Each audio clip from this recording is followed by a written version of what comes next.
Hello children, let us begin with the chapter number 11, which is about biotechnology, the principles and the processes. There are two chapters which are related to biotechnology in 12th. One is the chapter number 11, principles and processes, and other is the application. So first we will study the process of biotechnology, then we will study the various fields in which this technology can be used and how it has benefited human beings till date, and what all things can be done by using biotechnology. The first thing is we need to understand what biotechnology means. Biotechnology is a science where we use the technical aspect of our knowledge in the living organism.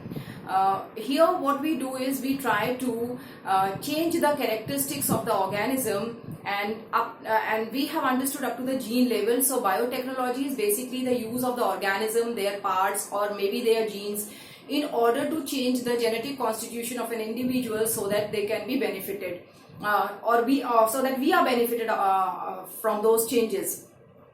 And it's not that biotechnology have not been used earlier. Conventional methods are also available where we have been using biotechnology for the last many centuries, like converting of milk into curd is an example of biotechnology, because we are using the properties of the bacteria lactobacillus to convert the lactose into lactic acid. Now that is a more conventional biotechnology. In modern biotechnology, what are we going to do? We are going to take out that gene of the lactobacillus bacteria, which has the capability of converting the lactose into lactic acid, and then we use that particular gene. So because of improvement in our knowledge, we have been able to identify the genes which are actually responsible for that particular process, which is of our use, and we use that gene in order to get that process done for ourselves. So biotechnology is basically at this point of time, it's about the usage of the genes which are of our desire. That is biotechnology. Now there are two aspects of the biotechnology which has resulted in its success, and those two aspects is our ability to change the genetic constitution of an organism. Suppose there is one gene. Let us talk about the bacteria which I gave you there, which I just told you, that if we take out the gene from that bacteria and put it in the vector and then transfer that vector to the host organism, we are changing the property of the host organism, and that host organism will also be used to change the lactose into lactic acid. So our ability to change the genetic constitution is one important aspect of biotechnology. And it's not just changing the genetic constitution, but we also should be able to maintain the genetic constitution of that organism if it divides, if it reproduces, and we are able to grow that manipulated organism in an environment, and we have been able to produce that sterile environment where we can get the products out of that transformed organism. So these two aspects have led to the success of biotechnology. Let us first discuss in brief what are we going to study in this chapter. The summary of the chapter involves basically the rDNA technology. This constitutes the whole chapter. We are going to focus on the rDNA technology, and then we will study about the process of downstreaming. The downstreaming, how the organisms are grown and how we are going to get the product which we have included in the genetic constitution of that organism. Now this rDNA technology will involve the study of endonucleases enzymes, and those endonucleases are the restriction endonuclease enzyme. Then we will study about the vectors. What are they? What are their characteristics? And what role do they play in rDNA technology? Then we will study about the insertion of gene in vectors, and after that we will study about the selection of transformants.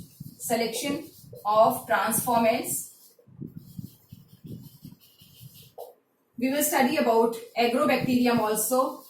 What is agrobacterium? What role does it play? And we will also study about the bacillus bacteria also. So agrobacterium is actually a natural vector. So this is the summary of the chapter. Now let me explain you what is rDNA technology. The word R, which I have placed in front of DNA, has got a meaning. So rDNA is actually the recombinant DNA. Recombinant DNA. That has, suppose this is the original DNA, this is original DNA, and in the next step, if I cut the DNA from in between and divide into two parts, and in the center or at any point I am introducing a new DNA here which belongs to some other organism, then this particular DNA will be called as the recombinant DNA or the rDNA. Since we have combined two DNA, so it is called rDNA. So how we are going to do this particular process actually is like transfer of a gene or inserting a gene in the DNA, and a new DNA which is formed is called rDNA. So how it happens? So for that, let us study the rDNA technology. So I am explaining you here in very brief the rDNA technology, and then we will take each and every aspect separately. Now let us take an example that we want to have a gene of insulin. We want to extract a gene of insulin and we want to introduce it in bacteria. So we take it from human being and then we introduce it into bacteria. So let us say this is the desirable gene, or first let us say this is DNA, human DNA. And from this human DNA, the first thing what we are going to do is to extract the desirable gene. And here I have taken the example of insulin gene. So what we have done, we have taken human DNA and we have extracted the insulin gene out of it. Now this insulin gene which has been extracted has to be introduced first into the vector. So we may take here, let us say we take a bacteria which has got plasmid, and that plasmid has been taken out. This plasmid acts as a vector. It acts as a vector. So we are going to take out this plasmid and we will cut this plasmid. We will cut this plasmid at one place and we will introduce this DNA here. We will introduce this DNA here. This DNA is actually the DNA of insulin, or we can say it is the gene of insulin. So what we have done, we have loaded the gene of insulin in the vector, and this vector will now be then introduced into bacteria. Mostly the bacteria which is used is called E. coli, and this bacteria in which the vector is introduced is called as host organism. It is called host organism. So there are also techniques where which are used in order to introduce this vector into this bacteria. So once that particular vector with rDNA, this is the rDNA which has been formed. This is the DNA of the plasmid and this is the new introduced DNA. So it is also called as the rDNA, and this part of the rDNA represents the plasmid and this the gene of the insulin. So this rDNA is then introduced into or inserted inside the host organism, and once it is inserted inside the host organism, we start calling this host organism as transformant. We call it as transformant. We try to introduce it in every organism, not many host organism, but the one which receive them are called transformants, and the one which are unable to receive them, they are called non-transformants. So we have to eliminate, we have to remove the non-transformants and select only the transformants. Once the transformants are selected, then we grow them in a medium and we keep on increasing their number, because as the number will increase, the insulin gene will express itself. Insulin gene will express itself and will produce insulin, and then this insulin can be extracted. It can be extracted. It can be extracted. Then it is purified. And after the purification, it can be sterilized, and after sterilization, it can be packed and sold in the market.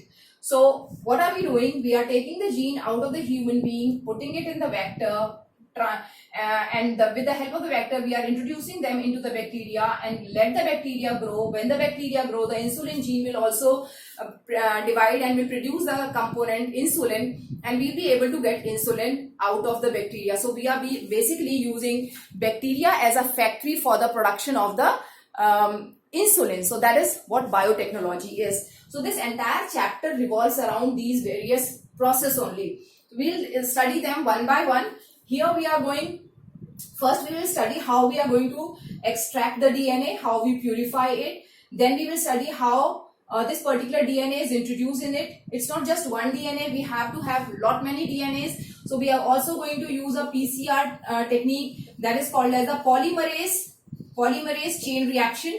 And so that one strand of the DNA which we have selected can be multiplied thousand, millions and billions in number, and we can use them, and then they are transferred here. So we will study the structure of the characteristic of the vector and how it is introduced, what enzymes are used, and then how the vectors are introduced into the host organism, and how ultimately we are going to differentiate or select the transformants from the non-transformants. So that involves the entire chapter.